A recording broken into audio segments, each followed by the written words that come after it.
नमस्कार दोस्तों, आप सभी का स्वागत है।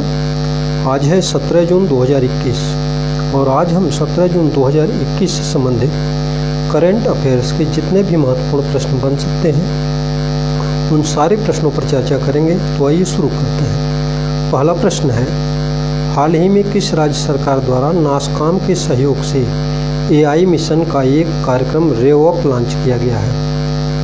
तो इसका सही उत्तर है विकल्प सी, तेलंगाना के द्वारा लॉन्च किया गया है। तेलंगाना के बारे में जान लेते हैं। राजधानी है हैदराबाद, मुख्यमंत्री के चंद्रशेखर राव और राज्यपाल हैं तमिलसाई सौंदरराजन।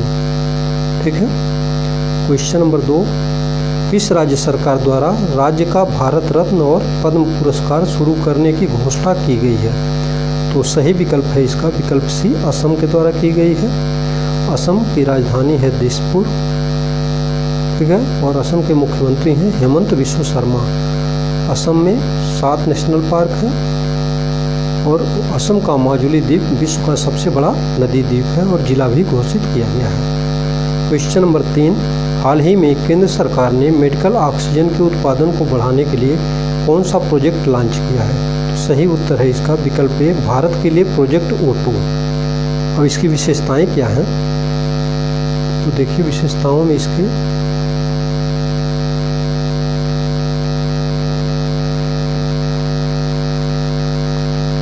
प्रधान वैज्ञानिक सलाहकार भारत सरकार के कार्यालय की पहल है। उद्देश्य चिकित्सा ऑक्सीजन की मांग में वृद्धि को पूरा करने के लिए देश की क्षमता को बढ़ाने के लिए काम करने वाले हितधारकों की मदद करना। National consortium of oxygen, zeolites, छोटे ऑक्सीजन संयंत्रों की स्थापना, कंप्रेसर्स का निर्माण, ऑक्सीजन प्लांट, कंसंट्रेटर इत्यादि के निर्माण को बढ़ावा देना। क्वेश्चन नंबर 4 है, हाल ही में प्रधानमंत्री नरेंद्र मोदी की अध्यक्षता में केंद्रीय मंत्रिमंडल ने एक मिशन कार्यक्रम को मंजूरी दी है। ठीक है। ये डीप ओशन मिशन कार्यक्रम है को मंजूरी दी है। यह किस मंत्रालय द्वारा आरंभ किया गया है? तो इसका सही उत्तर है पृथ्वी विज्ञान मंत्रालय के द्वारा इस कार्यक्रम को आरंभ किया गया है। क्या है इसकी विशेषता? संसाधनों के गहरे समुद्र का पता लगाने के लिए, महासागर के साधनों के सतत उपयोग के लिए गहरे समुद्र में प्रौद्योगिकी विकसित करना। 5 वर्ष का मिशन है ये, 4077 करोड़ रुपए की योजना है। पहला चरण 2021 से 24 तक है और ओवरऑल ब्लू इकोनॉमी यानी समुद्र का जो पानी है, समुद्र का फैला हुआ जो क्षेत्र है उसके माध्यम से आय अर्जित करने की पहल है ये। 6 प्रमुख घटक हैं इसके। पहला है डीप सी माइनिंग, महासागर जलवायु परिवर्तन सलाहकार सेवाओं का विकास, गहरे समुद्र में जैव विविधता की खोज एवं संरक्षण के लिए तकनीकी नवाचार, deep ocean survey and exploration, महासागर से ऊर्जा और मीठा पानी प्राप्त करना तथा महासागर जीव विज्ञान के लिए उन्नत समुद्री स्टेशन। क्वेश्चन नंबर 5 है, सिपरी की ईयर बुक 2021 की रिपोर्ट के अनुसार किन देशों का समूह अपने परमाणु शस्त्रागारों का विस्तार कर रहा है? तो सही उत्तर है विकल्प ए, चीन, भारत और पाकिस्तान। इन 3 देशों का समूह अपने शस्त्रागारों का निरंतर विस्तार करता जा रहा है। अब एक रिपोर्ट देखते हैं। तो 2020 की शुरुआत में भारत में 156, पाकिस्तान में 165 और चीन में 350 परमाणु हथियार थे। 2021 की शुरुआत में अमेरिका, रूस, ब्रिटेन, फ्रांस, चीन, भारत, पाकिस्तान, इजराइल और दक्षिण उत्तर कोरिया के पास कुल 13,080 परमाणु हथियार थे, जिसमें रूस और अमेरिका के पास 90% से अधिक थे।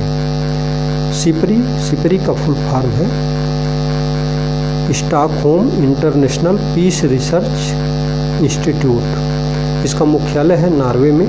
स्थापना 6 मई 1966 को और निदेशक हैं डेनिस स्मिथ। क्वेश्चन नंबर 6, हाल ही में किस कंपनी को बीमा ब्रोकिंग शुरू करने के लिए IRDAI ने मंजूरी दी है? तो सही उत्तर है इसका विकल्प है पॉलिसी बाजार। पॉलिसी बाजार को यह मंजूरी प्रदान की गई है। पॉलिसी बाजार के CEO हैं आशीष दहिया। स्थापना जून 2008 में और मुख्यालय इसका हरियाणा में है। क्वेश्चन नंबर 7, हाल ही में किस IIT संस्थान ने 3 दिवसीय वर्चुअल ब्रिक्स नेटवर्क विश्वविद्यालय सम्मेलन की मेजबानी कर रहा है। तो सही उत्तर है इसका IIT मुंबई के द्वारा यह किया जा रहा है। देखिए यह सम्मेलन 13वें ब्रिक्स शिखर सम्मेलन की भारत में अध्यक्षता में आयोजित किया जा रहा है। विषय है इलेक्ट्रिक मोबिलिटी। ब्राज़ील, रूस, भारत, चीन और दक्षिण अफ्रीका ये ब्रिक्स के सदस्य देश हैं। इनके 18 विशेषज्ञ यातायात प्रबंधन, हाइड्रोजन प्रौद्योगिकी, हाइब्रिड घटक, lithium ion battery, true mobility तथा आजीविका के बीच संबंध जैसे इलेक्ट्रिक मोबिलिटी पर विचार व्यक्त करेंगे। इसमें देखिए 100 छात्र भाग लेंगे, शोधकर्ता रहेंगे, ब्रिक्स नेटवर्क विश्वविद्यालय और 5 ब्रिक्स सदस्य देशों के उच्च शिक्षण संस्थान इसमें प्रतिभाग करेंगे। और यह जो नेटवर्क विश्वविद्यालय है यह 5 ब्रिक्स सदस्य देशों के उच्च शिक्षा संस्थाओं का एक संघ है, जिसमें IIT मुंबई भी एक प्रमुख शिक्षण संस्थान है। क्वेश्चन नंबर 8, हाल ही में प्रधानमंत्री मोदी ने पेरिस में आयोजित किस कार्यक्रम के 5वें संस्करण का वर्चुअल संबोधित किया है? यह है सही उत्तर विकल्प ए वाइवा टेक। अब इसके बारे में जान लेते हैं। विवा टेक 2016 से ये आयोजन कर रहा है। प्रधानमंत्री को गेस्ट ऑफ ऑनर इसमें दिया गया। 16 से 19 जून 2021 तक यह आयोजन किया जा रहा है और प्रधानमंत्री मोदी ने 5 स्तंभों पर ध्यान आकर्षित किया। ये 5 स्तंभ हैं: प्रतिभा, बाजार, पूंजी, पारिस्थितिकी तंत्र और खुलेपन की संस्कृति। वाइवा टेक जो है पब्लिसिस ग्रुप एक विज्ञापन और विपणन समूह है तथा पब्लिसिस ग्रुप फ्रांसीसी मीडिया समूह से जुड़ा है और एक प्रौद्योगिकी नवाचार स्टार्टअप है। क्वेश्चन नंबर 9, माइक्रोसॉफ्ट ने किसे अपना चेयरमैन नियुक्त किया है? सही उत्तर है इसका विकल्प सी, सत्या नडेला को नियुक्त किया है। सत्या नडेला उसके पहले CEO थे, अब उन्हें निदेशक चेयरमैन बनाया गया है। देखिए, और जॉन थॉम्पसन जो है स्वतंत्र निदेशक हैं। CEO हैं सत्या नडेला और मुख्यालय इसका है रेडमंड, वाशिंगटन में। क्वेश्चन नंबर 10, किस तिथि को प्रतिवर्ष विश्व मरुस्थलीकरण और सूखा रोकथाम दिवस वर्ल्ड डे टू कॉम्बैट डिसर्टिफिकेशन के रूप में मनाया जाता है? तो प्रतिवर्ष 17 जून को विश्व मरुस्थलीकरण और सूखा रोकथाम दिवस के रूप में मनाया जाता है। इस वर्ष का विषय था restoration land recovery, we will build better healthy land और इसको 1994 से संयुक्त राष्ट्र महासभा के द्वारा इस दिवस को मनाया जा रहा है। 11वां प्रश्न है, किस IIT संस्थान ने भारत का पहला बिजली मुक्त CPAP उपकरण जीवन वायु बनाया है? तो सही विकल्प इसका ये IIT रोपड़ के द्वारा बनाया गया है और इसकी विशेषता है कि निरंतर सकारात्मक वायुमार्ग दबाव मशीन के विकल्प के रूप में बिना बिजली ऑक्सीजन सिलेंडर, ऑक्सीजन पाइपलाइन जैसी दोनों तरह की ऑक्सीजन जनरेशन युक्ति पर यह काम करता है। क्वेश्चन नंबर 12, किस IIT संस्थान ने एशिया की पहली इंटरनेशनल मेमोरी स्टडीज कार्यशाला की मेजबानी की है? तो सही उत्तर है इसका विकल्प IIT मद्रास ने किया है इसका। क्वेश्चन नंबर 13 है, नाटो का 31वां शिखर सम्मेलन कहाँ आयोजित किया गया? तो यह सम्मेलन ब्रुसेल्स जो बेल्जियम की राजधानी है वहाँ पर आयोजित किया गया है। और नाटो देखिए क्या फुल फॉर्म है, नॉर्थ अटलांटिक ट्रीटी ऑर्गेनाइजेशन। मुख्यालय ब्रुसेल्स बेल्जियम में है। नाटो सैन्य समिति के अध्यक्ष हैं air chief marshal Stuart Peach. कुल सदस्य देश 30 हैं तथा इसकी स्थापना 4 अप्रैल 1949 को हुई।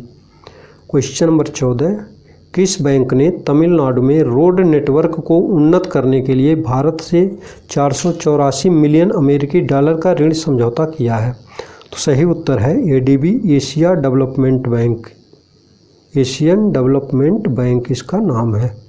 ठीक है, इसका मुख्यालय जो है फिलीपींस में है।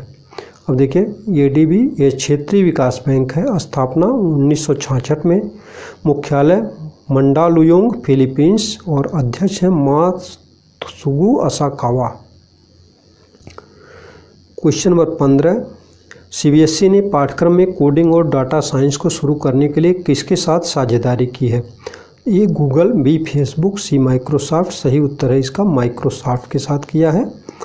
ठीक है, इस तरह से हमने 15 प्रश्नों पर चर्चा की और आज का प्रश्न है कि नाटो का 31वां शिखर सम्मेलन कहाँ आयोजित किया गया। आप सही उत्तर अपने कमेंट बॉक्स में लिखें तथा अगर आपको यह वीडियो पसंद आया हो तो प्लीज़ लाइक करें तथा अगर अभी तक आपने इस चैनल को सब्सक्राइब नहीं किया है तो सब्सक्राइब कर लें तथा बेल आइकन दबाना बिल्कुल ना भूलें। आपका दिन शुभ रहे। धन्यवाद।